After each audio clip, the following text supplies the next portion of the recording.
Meneladani sifat Nabi terdahulu memang sangat penting. Anda bisa membaca perihal kisah Nabi Musa yang penuh perjuangan untuk menyebarkan ajaran mengenai keesaan Allah. Di samping itu ada banyak bukti kebesarannya untuk membuktikan kebesaran serta kuasanya. Menyebarkan ajaran mengenai keesaan Allah Subhanahu wa Ta'ala pada masa lalu tentu diiringi dengan berbagai macam ujian, bahkan cacian seringkali diterima. Kisah Nabi Musa cukup menarik untuk Anda simak karena ada banyak bukti kebesaran dan kuasanya.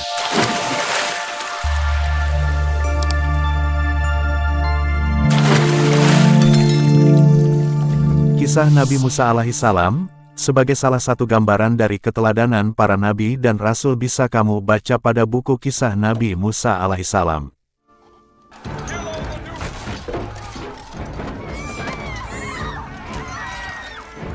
Kalangan para sahabat mengatakan bahwa Fir'aun bermimpi melihat api yang datang dari arah Baitul Maqdis membakar daerah Mesir namun tidak membahayakan bagi kalangan Bani Israel.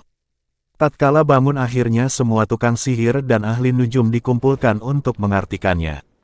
Sebagian besar dari mereka mengatakan jika akan lahir seorang anak laki-laki dari kalangan Bani Israel yang dapat menghancurkan Mesir.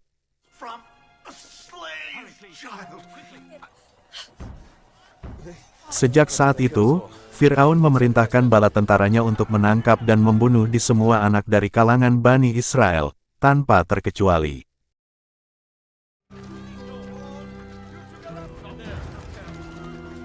Seiring berjalannya waktu, ahli nujum mendatangi Fir'aun dan mengatakan jika tidak lama lagi akan lahir anak laki-laki yang akan menghancurkan kekuasaannya. Mendengar kabar itu, ia langsung memerintahkan pasukannya untuk melakukan pencarian lebih detail di kalangan kaum Bani Israel.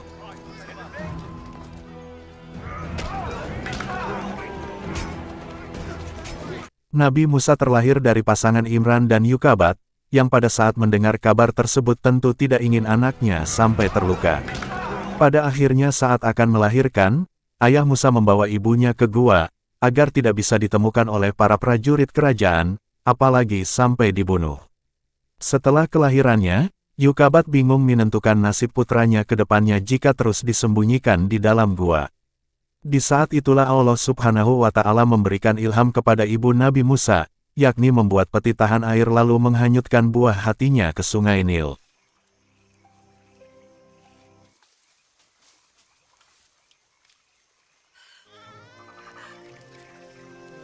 Saat itu keajaiban terjadi, Musa kecil ditemukan oleh putri Raja Fir'aun.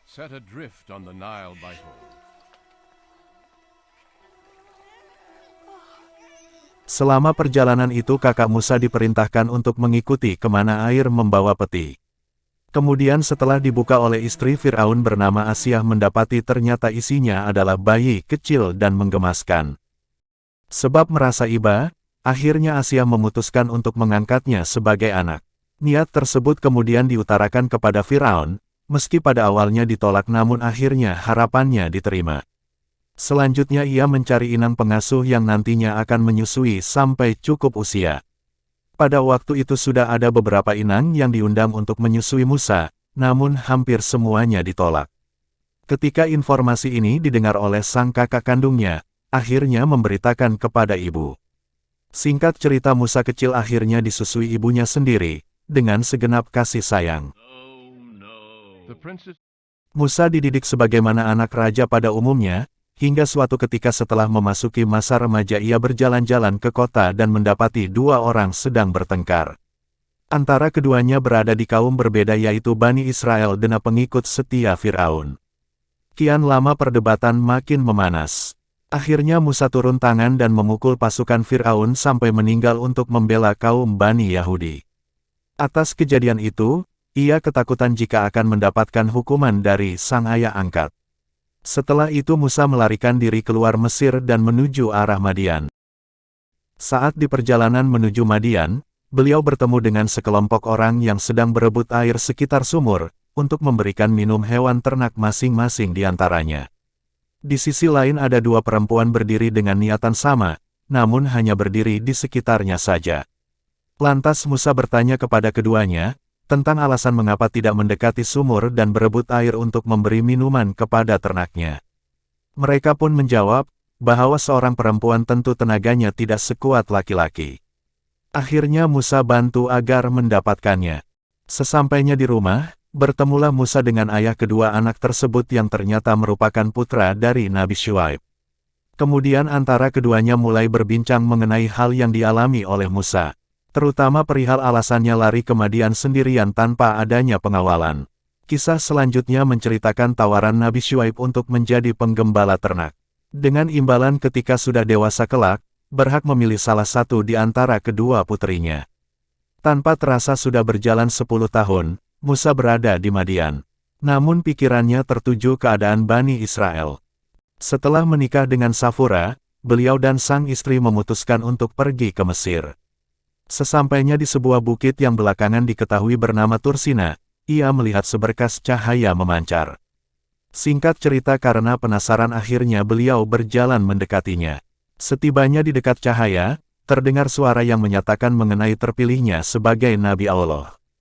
Kemudahan, Musa meminta saudaranya yakni Harun, juga mendapatkan wahyu untuk membantunya dalam berdakwah, sebab semasa kecil ia pernah memakan bara api yang membuat lidahnya cacat.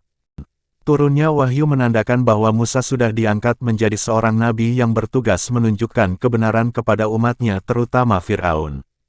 Bersama saudaranya, akhirnya beliau berangkat menuju istana untuk menunjukkan jalan kebenaran supaya tidak tersesat. Kenyataan pahit harus diterimanya karena ternyata Fir'aun menolak dengan mentah-mentah. Lantas meminta bukti atas kekuasaan Allah Subhanahu wa Ta'ala, mulanya ia menyuruh ahli sihir melemparkan tali dan akhirnya berubah menjadi ular.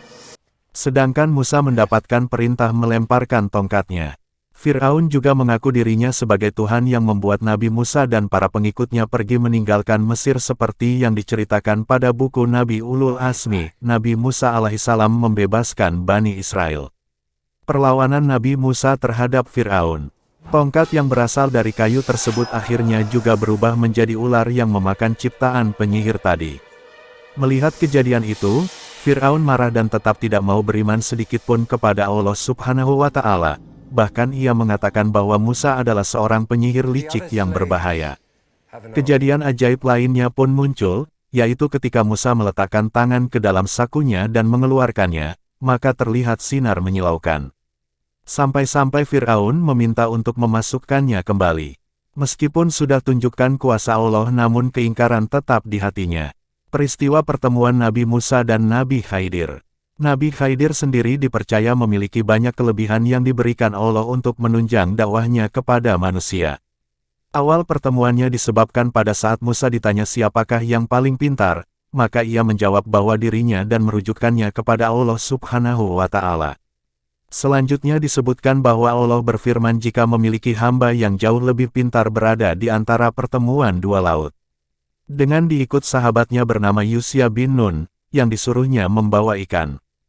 Jika nantinya melompat ke dalam air maka tempat itu menjadi lokasi pertemuannya. Peristiwa yang menguji kesabaran Nabi Musa. Pada saat Nabi Musa dan temannya merasa kelelahan, akhirnya memutuskan untuk berhenti dan beristirahat. Saat itulah ikan yang dibawa Yasa melompat ke air namun disayangkan ia lupa memberitahukan kepada Musa.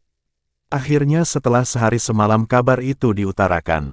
Akhirnya keduanya datang kembali pada tempat di mana ikan tadi tercebur kemudian disitulah pertemuan antara Nabi Musa dan Nabi Khidir. Setelah perbincangan yang cukup pelik, akhirnya mereka memulai perjalanan bersama, tetapi ada banyak kejadian janggal, misalnya tragedi pelubangan perahu.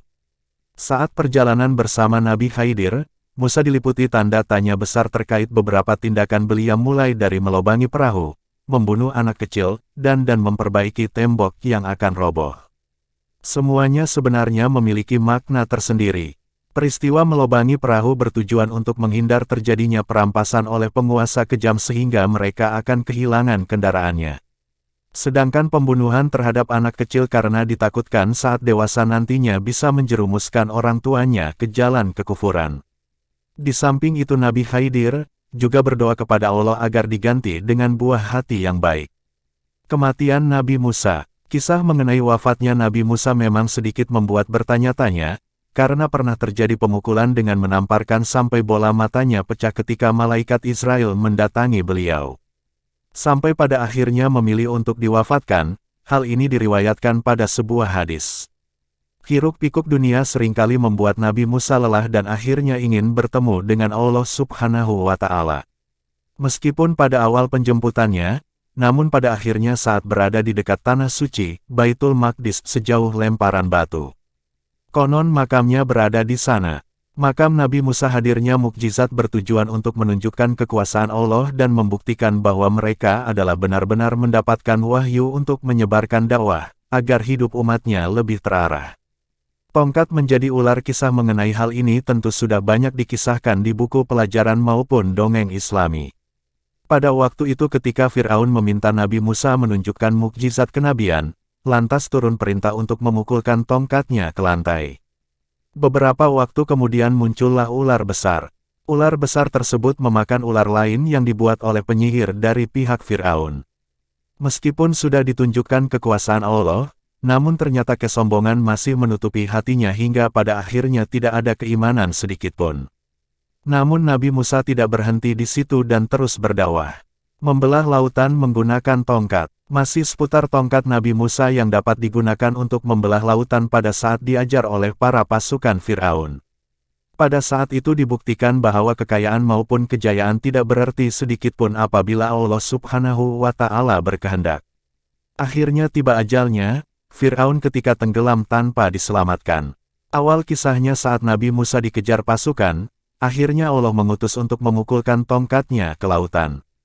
Kemudian secara tiba-tiba terbelah. Seluruh pengikut Musa dianjurkan untuk segera menyeberang.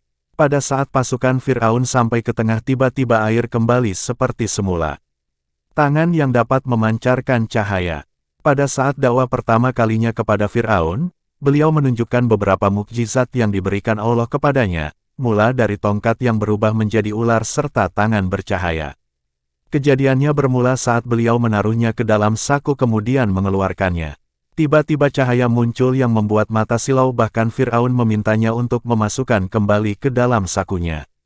Pada saat itu beredar rumor bahwa Musa merupakan seorang penyihir licik.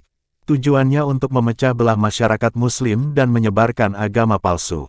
Taufan yang menyebabkan paceklik. Angin taufan datang dalam jangka waktu lama membuat masyarakat terserang kelaparan karena tidak bisa menjalankan kegiatan yang berkaitan dengan ekonomi atau membuat makanan. Penyebabnya adalah kekejaman Fir'aun sudah melampaui batas wajar, sehingga membuat Allah semakin murka.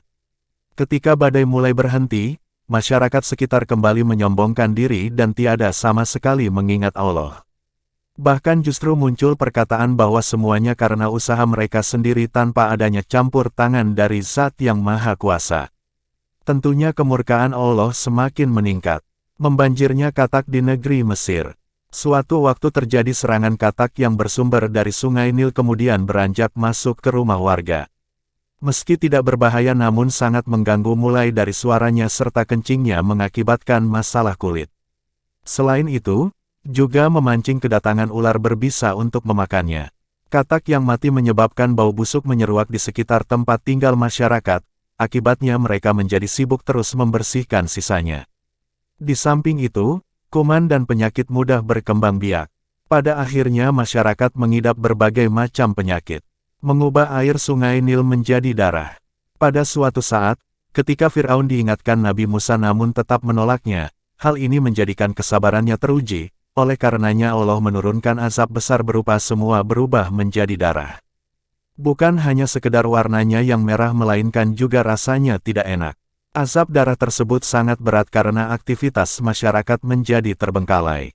Sebagai seorang manusia, hanya bertahan tanpa minum sekitar 3-4 hari saja.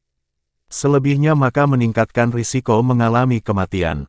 Orang Mesir mendesak kaum Israel untuk meninggalkan wilayah itu. Kemarau panjang di negeri Mesir. Jika kemarau biasa mungkin tidak akan menimbulkan masalah serius, namun berbeda dengan yang terjadi di Mesir pada waktu itu. Kelaparan terjadi di mana-mana sampai banyak nyawa yang dipertaruhkan, baik anak kecil, dewasa, maupun orang tua sekalipun. Kekeringan menjadikan masyarakat kebingungan untuk mencari minum dan menjalankan aktivitas harian seperti mencuci perabot dan mandi. Namun kejadian ini hanya menyerang bangsa Mesir dan tidak pada kaum Bani Israel. Akhirnya berbagai kesialan muncul bahkan menghalalkan segala cara. Serbuan belalang di negeri Mesir. Belalang terkenal sebagai serangga yang bisa menyebabkan kerusakan pada tanaman, sedangkan pada waktu itu masyarakat berpenghasilan dari ternak dan pertanian. Terjadinya serangan hewan tersebut membuat gagal panen sehingga membuat paceklik dan kelaparan di mana-mana. Jumlah belalang sendiri, bukan hanya satu, bahkan mencapai ribuan bahkan menyebabkan tanah menjadi tidak terlihat lagi. Berlangsungnya terbilang cukup lama, akibat berbagai aktivitas menjadi terhambat sampai tidak sempat untuk menjalankan kegiatan sehari-harinya. Pengingat demi pengingat terus Allah turunkan untuk masyarakat Mesir pada waktu itu, agar mau beriman. Namun harapan itu hanya sekadar angan belaka, karena Fir'aun terus membanggakan kekayaan serta anggap dirinya berkuasa atas segalanya. Hingga pada suatu saat, diturunkannya kutu, dalam jumlah sangat banyak.